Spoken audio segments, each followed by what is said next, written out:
Hi guys, and welcome back to another Dutch race video, and today we're going to be playing MotoGP 21, and it's now time for round 10 of Dutch GP here in Assen.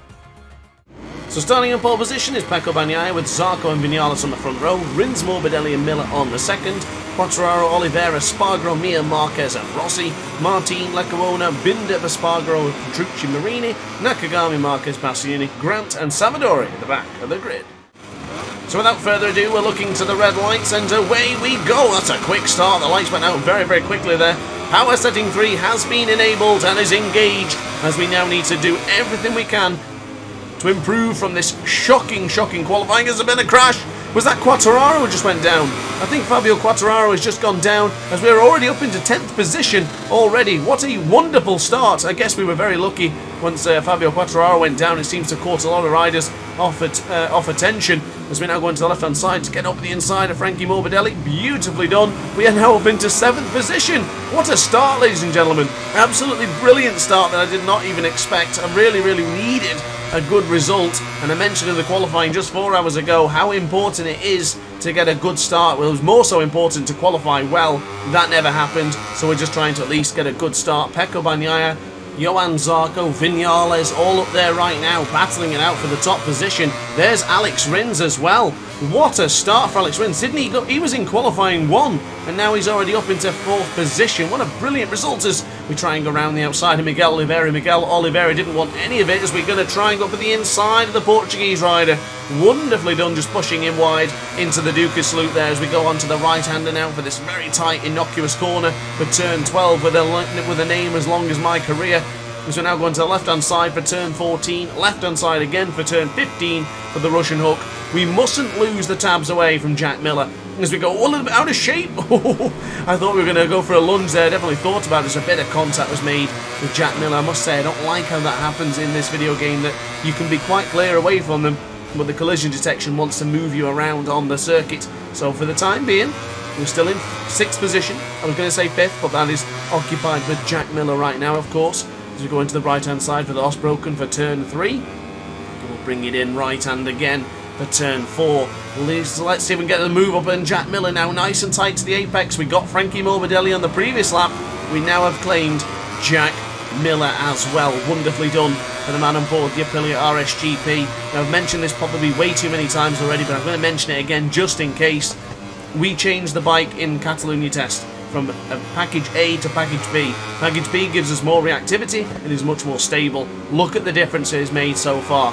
We're able to chuck this bike pretty much anywhere we want to. However, the caveat being we lost engine power, and this has been the struggle in the third split for Sachsenring. It's been a struggle in the qualifying here in Assen, and it is even a struggle now to try and just keep tabs with Rins and Vinales. I'm giving it everything, even with power setting 3, but I can just feel that I'm getting away a little bit. We have to claw it all back into sector 1 and a little bit of sector 2 as we get completely out of shape going into turn 14 there. Thankfully, we stayed on board the Aprilia RSGP, but Lord Almighty, that was very close. Right-hand side to the left-hand side for the Guillermo chicane and bring on the power to get in behind Alex Rins. Fastest man on track right now, Pecco Bagnaia with a 1:31.129. Brilliant lap coming in for the man on board the factory Ducati. Grant set his personal best lap time there with a 1:31.263. Of course, everybody sets their fast lap of the race on lap 2 of technically. And then finally after that, you would then work your way round and improve the lap times from there on out. Oh, this is going to be super close. I thought about a lunge up on the inside of Alex Rins, kind of shoved him wide and then took advantage of it. I don't think Rins is going to be too pleased with that one as we're getting him really close there. Look at the power difference between the Suzuki. I'm in power setting 3 right now, and we still can't get away from Alex Rins. Wonderfully done there for Rins, because I just couldn't get my way through, but that has cost us a bit of time, and now it's going to be even harder to chase down Maverick Vinales in 3rd position. Obviously, Alex Rins didn't want to give that up, and I can't blame him. We were doing everything we could to try and get past him, and Alex Rins was holding firm, not wanting to lose the toe himself. And I guess that's sort of hindered us both now. I probably shouldn't have gone for that move. Probably should have worked together a little bit longer and then tried to work our way through. But there is Alex Rins on the right-hand side of the tyre, getting closer and closer to the rear of Alex Rins, actually, for that Suzuki, for the GSXR 1000. Oh, goodness me. Just touching the inside curve there, getting ourselves a first track limit warning We're going to have to behave and not let that happen again as Jack Miller dives up at the inside going into Ramshock. There's a bit of contact made there, goodness me, as they now try and dive up at the inside, potentially, as we... Oh, come on, we just barely touched the inside of the green there, but there is a second track limit warning coming in for the way of Matt Grant right now. Hard on the brakes going into turn 1 for the Harbock. Rins extremely good in the defensive posture there right now. Zarco and Bagnaia looking pretty comfortable up at the front of this race so far. Doesn't look like they're even jostling for position. I think they're quite content in staying where they are for the time being, as I might have a lunge up on Rins again. It's going to be super tight on the exit. Can we just cut his nose off a little bit? Beautifully done. We're beating the man with the number 42. 47 beats 42, I'm afraid to say. We're now going to the right hand side for the Bienenschlang for turn 6. Bring on the brakes a little bit for turn 7. It is super difficult to overtake there, so I'm glad Alex Rins didn't go for any would-be lunges as we go on the right hand side for Steckenval. Maverick Vinales, he's there on the podium. He's occupying that podium position that, quite honestly, I would love to have. I'd love to be back on the podium here in Assen. Victory last time out in Moto 2, the last time we appeared here, in a thrilling battle with Marco Bezzecchi, Sam Lowes, Remy Gardner. It was one of the best races I've had in my MotoGP career, and that of course was coming in from Moto 2 last season. Now in Moto 3, I left it too late on my charge to get through, and I don't want to be doing the same thing right now. Down by 0.8 of a second to Maverick Vinales and 1.6 seconds to the Ducatis just up ahead. But now, no, nice and tight to the apex. A little bit of a track limit warning again. Another slap on the wrist for Matt Grant right now, as that is a third track limit warning. We cannot afford to get a long lap penalty as we've ran it wide going into the Harbock. All that work, all that effort is coming undone right now. And the thing I am finding with this bike now, it's had the same issue in Sachsenring. Yes, the bike has better reactivity. Yes, it's got reduced power, but it also reduced something that was so good on the previous package, and the previous package had increased tyre life. The tyres could stay a little bit longer with that previous package. Now they seem to burn up pretty quickly and just disintegrate throughout the Grand Prix itself. So unfortunately, it's a detriment to us right now because I'm losing ground, I'm losing the feeling on the acceleration and on the brakes, and this is not good, especially for a circuit such as Assen, which is so important to be good, to be confident, and to be really, really smooth on the acceleration and brakes. But we're still not out of it yet, but it feels like I'm kind of trending backwards here. We need to get back on it and keep pushing.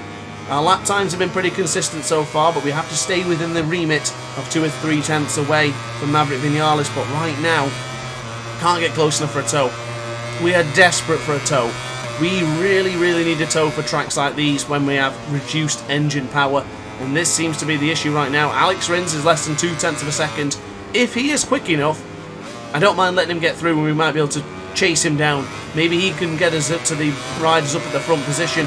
I'm not too sure. I don't want to be burning through all my power and all my fuel. Seems like a bad decision. Not too sure right now. But I mean, the end of the day, we've gone wide into turn 1 again. And that's compromised a lot of speed. Alex Rins will be waiting for an opportunity in a moment's time. But what I was going to say is, we did start from 22nd on the grid. 22nd on the grid, second to last to be in 4th position right now.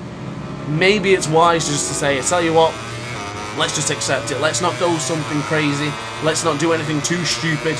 Let's just accept that we're in 4th position. The gap is now over a second to Maverick Vinales. I'm fading a bit this way because I'm not feeling confident with this bike anymore. It feels like a totally different bike now since lap 1 or 2. This has been a mistake because Alex Rins goes up at the inside going into Steckenval. We are on the back foot now. We're going backwards. This is not good. This is not good at all. This is not what I expected or anticipated in this Grand Prix today. I would have expected Sachsenring to be the tough, arduous task of trying to do a good race, and it's actually here is the one we're struggling with right now. I mean, I'm saying I'm struggling. I'm struggling to my standards of Assen. I love Assen and I usually do well, so to feel like we're not doing that great right now is a bit of a disappointment to say the least. Let's truly be honest, as we're now trailing behind Alex Rins on lap 6 of 9. Across the line we'll go in a moment's time, and we're beginning lap 7 of 9, so we still have a lot of work to do and a lot of effort still to be exuded from us as of yet. 3 seconds it is to Bagnaia and Zarco, and I tell you what, maybe Zarco's just being smart about this. 20 points in the World Championship when I'm in 5th. That's a nice addition to his championship tally. And of course, we still have a long championship to go. And if you're being smart about it now, maybe in the results in the future won't matter as much. But the left-hand side will go. We did lose a bit of time into Sector 1 to Alex Rins, and Alex Rins has pulled away. Maybe it was a big mistake to let Alex Rins get behind us. We probably should have continued to follow him to take us to Vinales and to the guys up ahead of us in the promised land. But right now, 2.5 tenths of a second behind is Jack Miller. Maybe we need to focus on defending now. This is not about making more positions. This is not about gaining more overtakes. This is about defending now. Jack Miller in 6th, and another Ducati there. The Pramac Ducati boy, of course, of Jorge Martin. Almost pinched us last time out in the Sachsenring, but thankfully we denied him as Jack Miller. Oh, Jack Miller's gone down. Jack Miller's just crashed in the right-hander there, just before the Dukersloot into turn 10. Jack Miller out of this Grand Prix. What a mistake coming in for the Australian rider there. That is a big blunder to his World Championship hopes now. His aspirations are pretty much diminishing as we now have to do battle with Jorge Martin again. Another Pramac Ducati battle with this Aprilia RS team. Goodness me.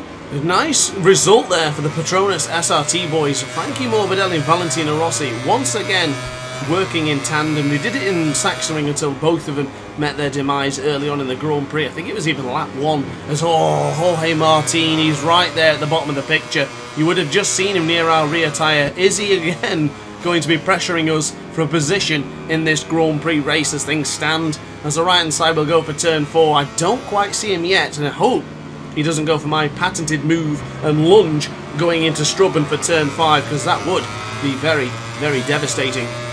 Bringing on the power now, going underneath the DHL sign. 1.1 seconds we trail to Alex Rins, and 4 seconds behind Pecco Bagnaia and Johan Zarco on this penultimate lap. This has been a different Grand Prix.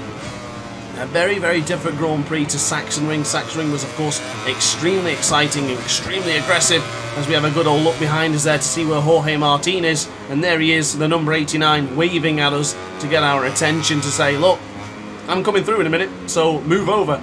But we're not going to allow that. No way. 5th position after coming from 22nd on the grid.